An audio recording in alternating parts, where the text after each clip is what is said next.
हो, हम भी बहुत खुश हुए। नारायण नारायण। अभिनंदन देव ऋषि। दिव्य कन्या के जन्म की बधाई हो राजन। देव ऋषि, आप सही समय पर पधारे हैं। नारायण नारायण। राजन, क्या आप कन्या दर्शन के लिए कदापि व्याकुल नहीं हो रहे? मुझे तो अतिशीघ्र कन्या के दर्शन करने हैं। जी हाँ, अवश्य देव ऋषि, आप भी पधारिए।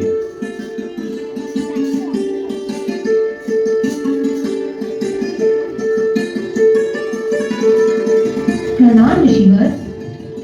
नारायण नारायण। दर्शन पाकर आंखें धन्य हो गई। किंतु राजन, यह कोई साधारण कन्या नहीं है, यह तो दिव्य कन्या है।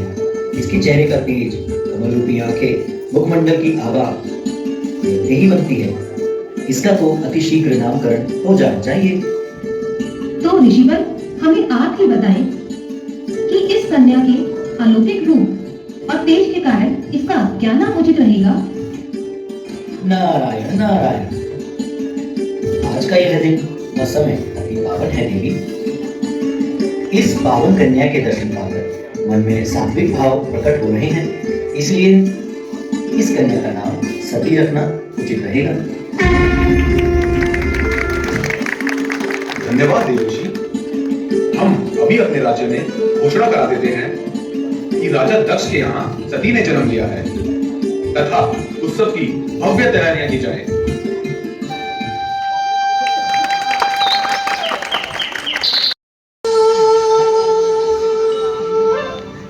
तुमने सुना? राजा दक्ष के घर एक दिव्य कन्या ने जन्म लिया है। उसकी आंखों में एक अजीब सी चमक है। लगता है वह कोई सामान्य कन्या नहीं है। हाँ, मैंने भी सुना है कि लोग कह रहे हैं कि वह बच्ची देवों द्वारा भेजी गई है। उसका नाम सती रखा गया है। वह कन्या नहीं, कोई शक्ति प्रतीत होती है। सती? यह नाम तो बहुत पवित्र है। कहते हैं सती वह देवी है जो शिव से जुड़ी है। क्या पता वह शिव की शक्ति का ही रूप हो। परंतु क्या राजा दक्ष जानते हैं उनकी पुत्री का भविष्य क्या होगा? शिव तो एक तपस्वी और विशिष्ट योगी है। उनका विवाह किनसे होगा?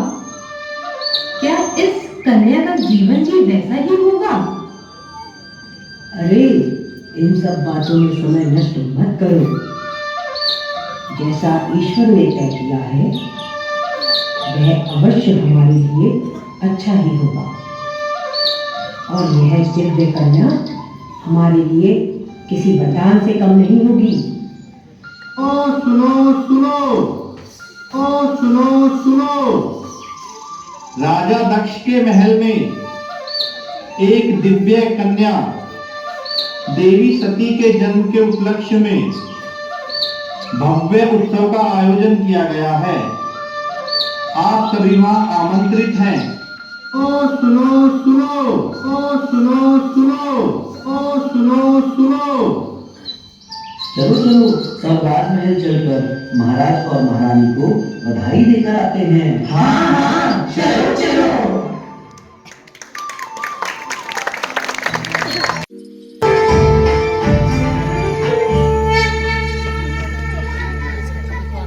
दुख संकट बीता समय नव सूरज का उदय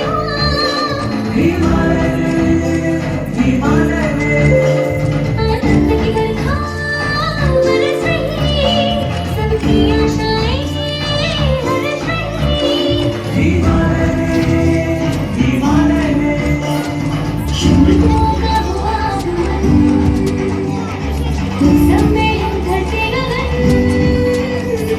सब दिशाओं में गूंज रही है धरती धुन।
आग,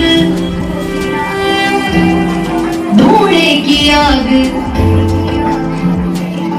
शंखों की रात, धूणे की आग मुझे तेरी याद दिलाए। शंखों की रात, धूणे की आग मुझे तेरी याद दिलाए। मन को बैरागी रे, आज मन नमः शिवाय गाए। मन को बैरागी रे, आज मन नमः शिवाय गाए। मन को बैरागी रे, आज मन नमः शिवाय गाए। मन को बैरागी रे, आज मन नमः शिवाय गाए।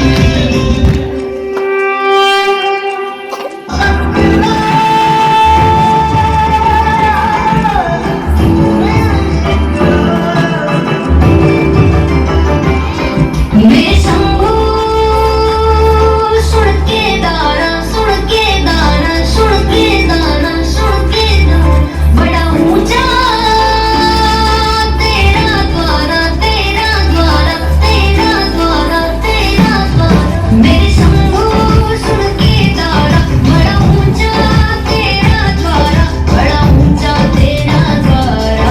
मेरे शंभू सुन के दाना, बड़ा ऊंचा तेरा द्वारा। मेरे शंभू सुन के दाना, आगे सबसे प्यारा। संतों का साथ बर्फीली रात तेरे दर्श की याद दिलाए। संतों का साथ बर्फीली रात तेरे दर्श की याद दिलाए।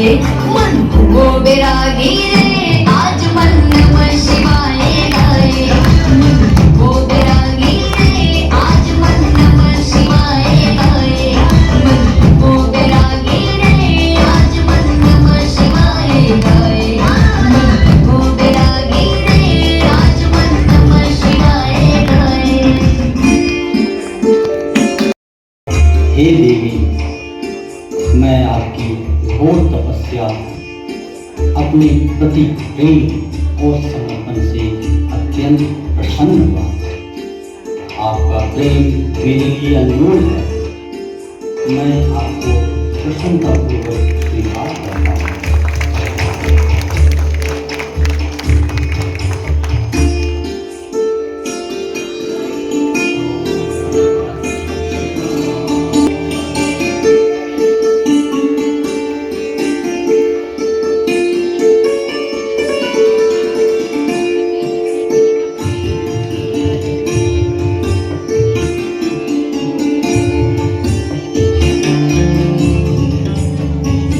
पिताश्री, मैं शिव से विवाह करना चाहती हूँ। वह मेरे आराध्य हैं और वह भी मुझे स्वीकार कर चुके हैं।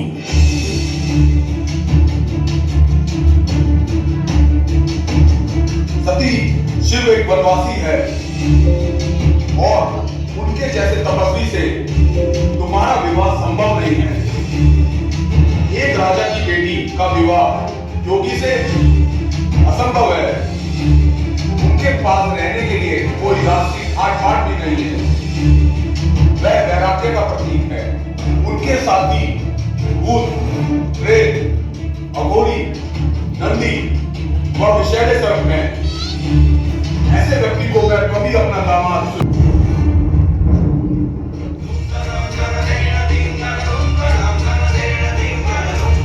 पिताश्री, मैं महादेव को अपना सर्वस्व मान चुकी हूँ और अपने आप को उनके चरणों में समर्पित कर चुकी हूँ और महादेव से विवाह ही मेरा अंतिम प्रण है।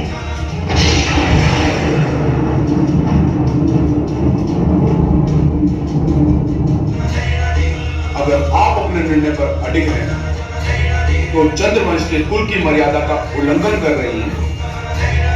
आप मेरी पुत्री हैं, इसलिए मैं आपका त्याग नहीं कर सकता। लेकिन मैं इस निर्णय में आपके साथ नहीं हूं।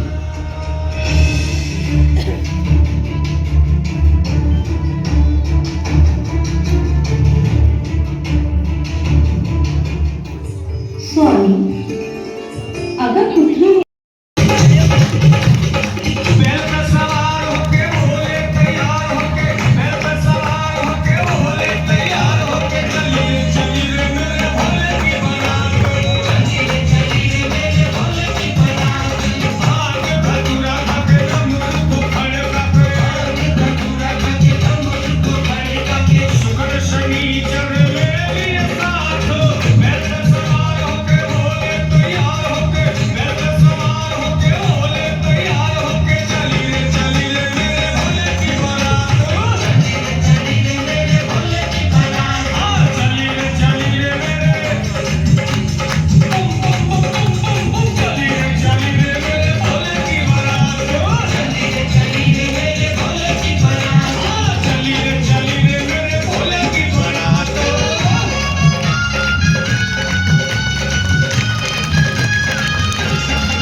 स्वामी,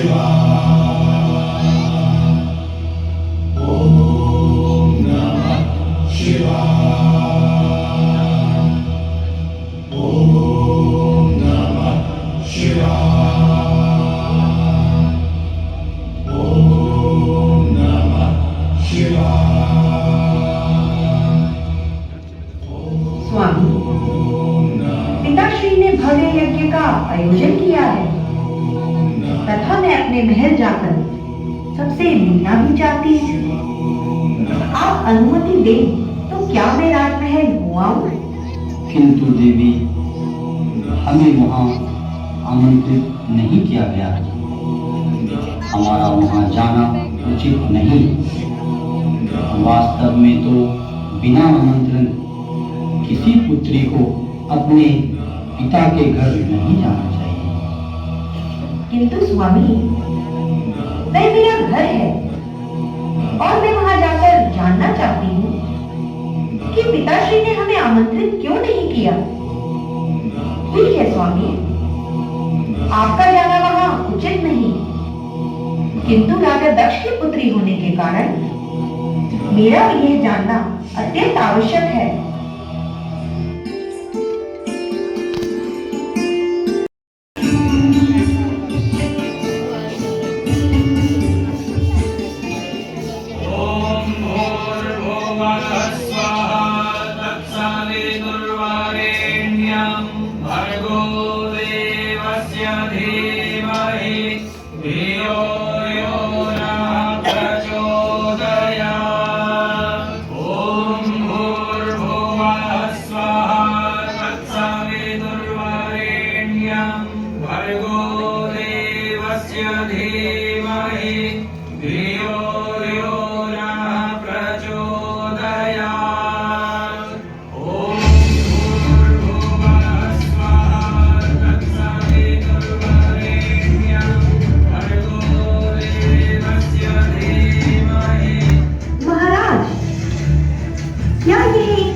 धर्म है कि वह अपनी ही पुत्री को यज्ञ में आमंत्रण नहीं भेजे, या सिर्फ इसीलिए कि मैं महादेव की अर्धांगिनी हूँ?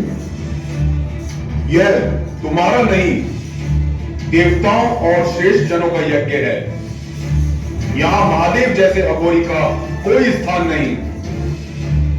शिव महादेव हैं, संपूर्ण ब्रह्मांड के स्वामी। उनका अपमान आपका अहंकार दर्शाता है।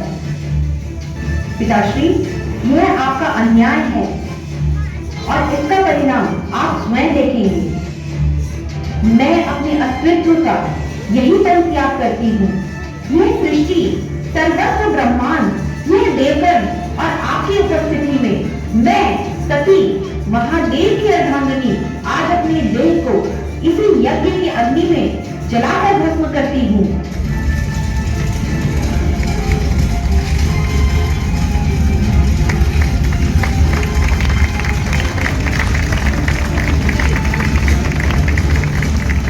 सती नहीं।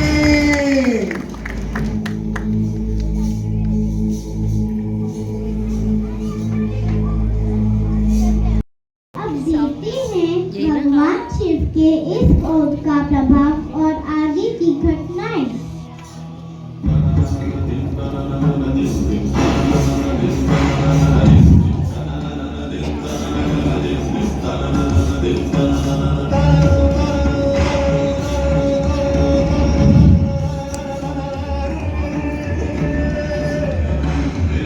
शिव का क्रोध संहारकारी है। पृथ्वी, आकाश और हर जगह विनाश ही विनाश होगा। उन्हें शांत करना असंभव होगा। हे मुनिश्रेष्ठ, कृपया हमारा मार्गदर्शन करें। हमें और इस ब्रह्मांड को महादेव के प्रलयकारी क्रोध से बचाएं। नारायण नारायण। तो चलिए सभी देवगण मिलकर भगवान विष्णु के पास चलते हैं। केवल वही है जो हमें इस समस्या से मुक्त करा सकते हैं।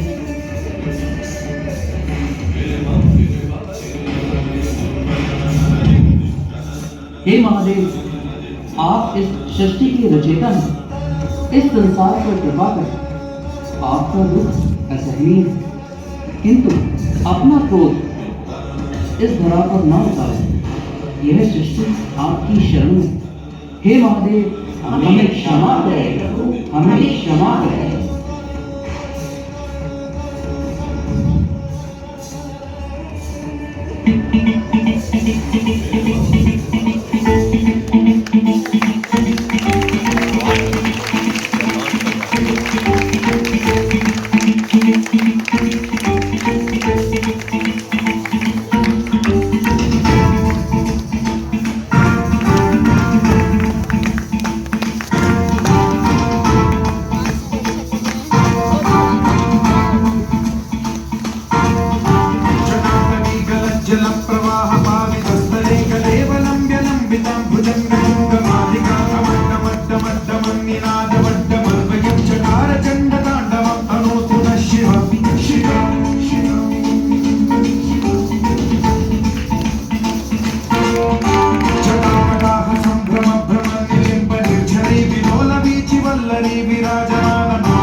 महादेव के क्रोध को शांत करना अति आवश्यक है। सती के शरीर का हर भाग भूमि पर गिर रहा है, जिससे विनाश ही विनाश फैल रहा है।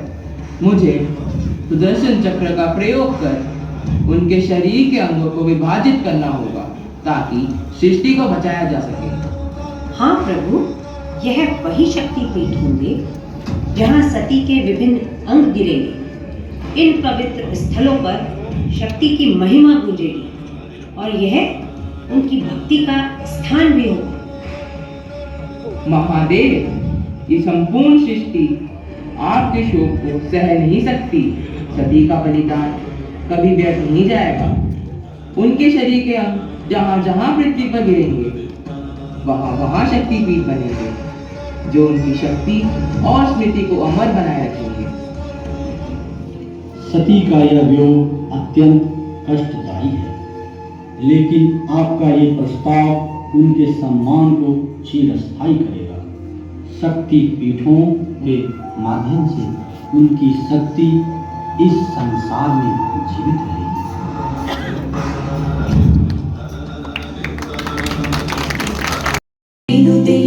गिरिवर विंध्य शिरोदिनी वासिनी विष्णु विलासिनी जिष्णुनुते भगवती श्री कंठ कुटुंबिनी भूरि कृते जय जय हे महिषासुरमर्दिनी रम्य कपद्धिनी शैलसुते।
मैं हूँ शैलपुत्री।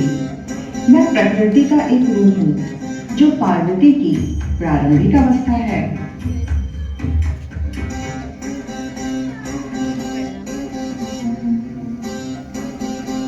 मैं हूँ ब्रह्मचारिणी। मैं तपस्या और संन्यास को दर्शाती हूँ।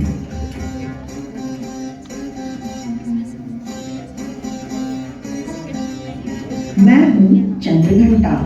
मैं शक्ति और वीरता का प्रतीक हूँ।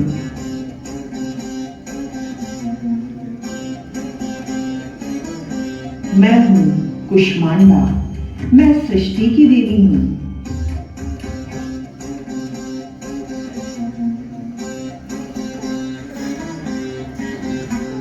मैं स्कंद यानी कार्तिकेय की माँ और शक्ति का रूप हूँ।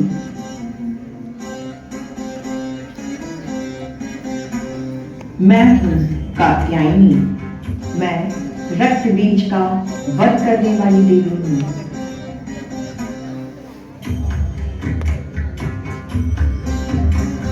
मैं हूँ कालरात्रि। मैं महिषासुर का वध करने वाली देवी हूँ।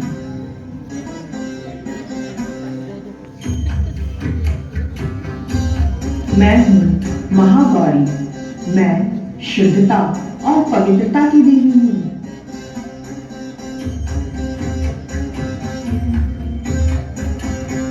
मैं हूँ सिद्धिदात्री।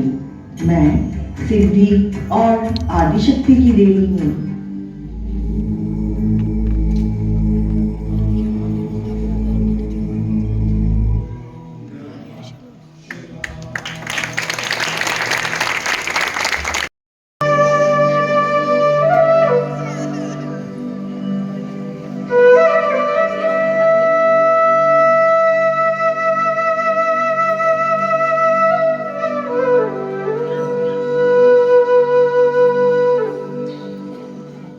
हे महादेव त्रिपुरारी कृपा निधान, मैं आपकी अर्धांगिनी बनने की अभिलाषा रखती हूँ। आपके बिना मेरा जीवन अधूरा है। मुझे शक्ति दें कि मैं अपनी कठोर तपस्या से आपको प्रसन्न कर सकूं। किंतु देवी, यह कठोर तपस्या आपके लिए कष्टप्रद हो सकती है। कृपया अपनी आराधना को थोड़ा सरल करें। नहीं, ये मेरा प्रण है कि मैं देवों के देव महादेव को प्राप्त करने के लिए कुछ भी सहन कर सकती हूँ। हे कैलाशपति, मैं आपके प्रति समर्पित हूँ। आपके बिना संसार का कोई भी सुख मेरे लिए निरर्थक है। कृपया मुझे स्वीकार करें।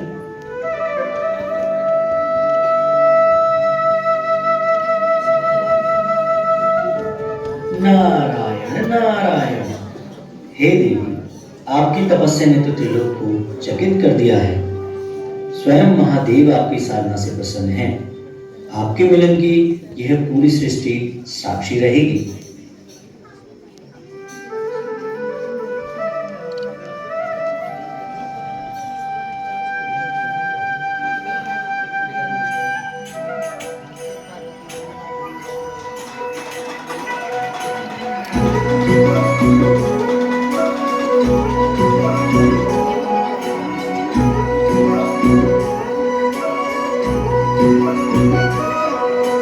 पार्वती बोली शंकर से, पार्वती बोली शंकर से, सुनिए भोलेनाथ जी, रहना है एक जन्म में मुझे तुम्हारे साथ जी। वचन दीजिए ना छोड़ेंगे कभी हमारा हाथ जी। ओ भोलेनाथ जी, ओ शंभुनाथ जी, ओ भोलेनाथ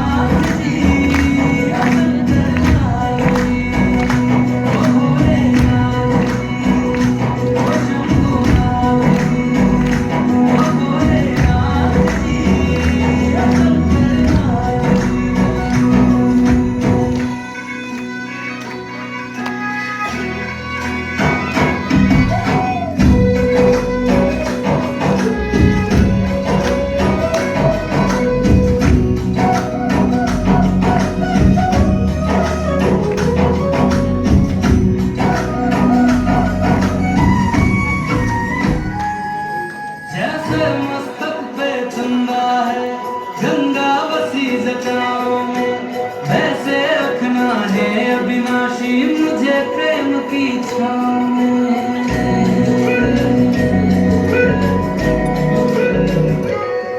जैसे मस्तक पे चंगा है, गंगा बसी जगह, वैसे रखना है अविनाशी मुझे प्रेम की छाँव में। कोई नहीं तुम साथी दोनों को में दशो दिशाओं में, महलों से ज्यादा सुख है कैलाश की खुली हवा में। तुम हो जहाँ बहा होती है, तुम हो जहाँ बहा होती है अमृत की बरसात सी। रहना है हर एक जन्म में मुझे तुम्हारे साथ जी। वचन दीजिए ना छोड़ोगे कभी हमारा हाथ जी। ओ भोलेनाथ, ओ शंभुनाथ, ओ भोलेनाथ जी, ओ शंकरनाथ जी। ओ भोलेनाथ जी, ओ शंभुनाथ जी, ओ भोलेनाथ जी, ओ शंकरनाथ जी।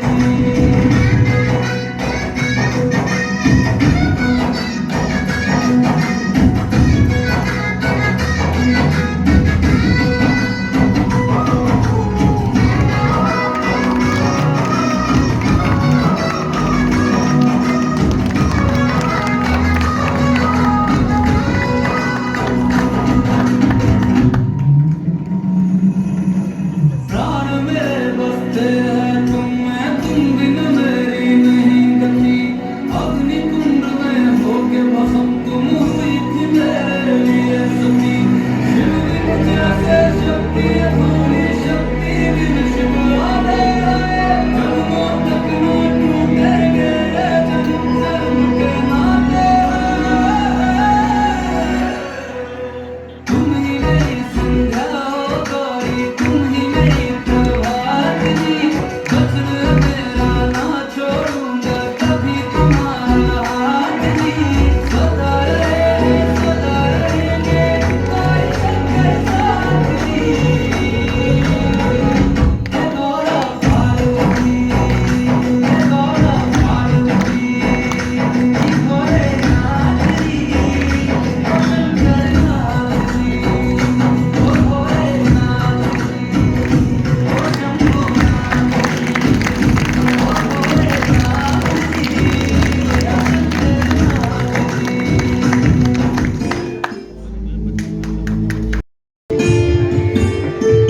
हे स्वामी, पृथ्वी पर मनुष्य इतने दुखी क्यों है? हे देवी, मनुष्य के दुख का सबसे बड़ा कारण उनकी परनिंदा करने की आदत है। वह हर व्यक्ति में कमियां ही कमियां दिखता है। भगवत भजन के स्थान पर निंदा में लीन रहता है और अपने आप को महान और निष्पाप सिद्ध करने में लगा रहता है। यही उसके दुख का सबसे बड़ा कारण है। परंतु फिर भी स्वामी, मैं आपकी इस बात से सहमत नहीं हूँ। तो चलिए देवी, आपकी इस शंका को दूर करने के लिए हम पृथ्वी लोक के भ्रमण पर चलते हैं।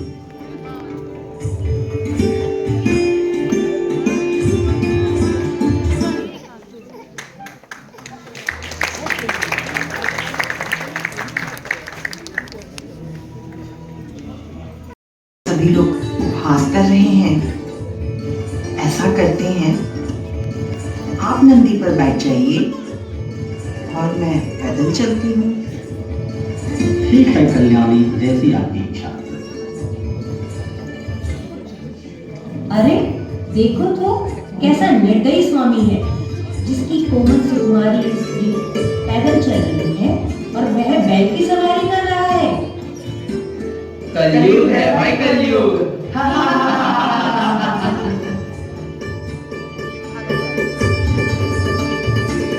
देवी, आप चलते चलते थक गई होंगी। आप बैल की सवारी करिए और मैं साथ साथ चलता हूँ।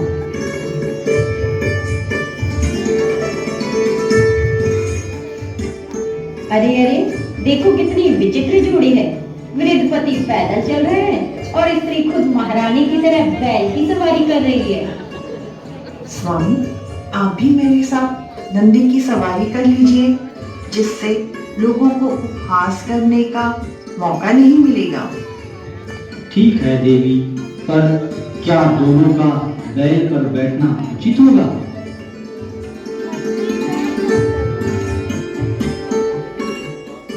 अरे देखो तो इन निर्दयी पति पत्नी को, जो बेचारे इस बेजुबान जानवर पर चढ़कर उसकी सवारी कर रहे हैं।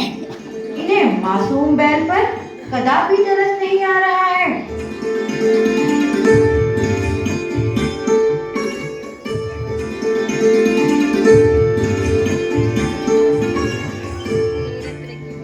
तो कल्याणी, अब आप बताइए कि आपका क्या अनुभव रहा? हे नाथ, मैं समझ गई, आप सही थे। पृथ्वी लोक पर मनुष्य अपने कर्मों के कारण ही दुखी जीवन जीने को मजबूर है, तथा उसे दूसरे के कार्य में आलोचना करने में अति आनंद आता है। इससे तो हमारा कैलाश ही उत्तम है। अतः आप मुझे वहीं ले चलें।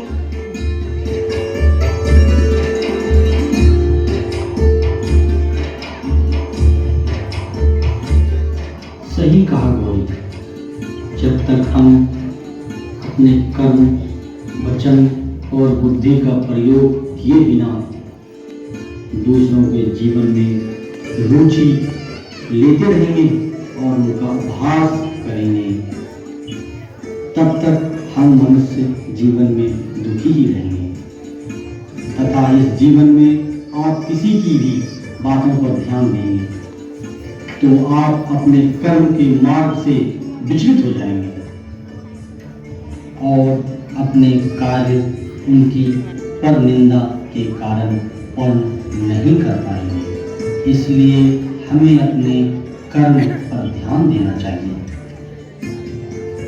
दूसरों की आलोचना पर नहीं, यही जीवन का सार है। चलिए अब हम कैलाश की ओर प्रस्थान करते हैं।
मस्ती में डोले बम बम बोले मस्ती में तू डोले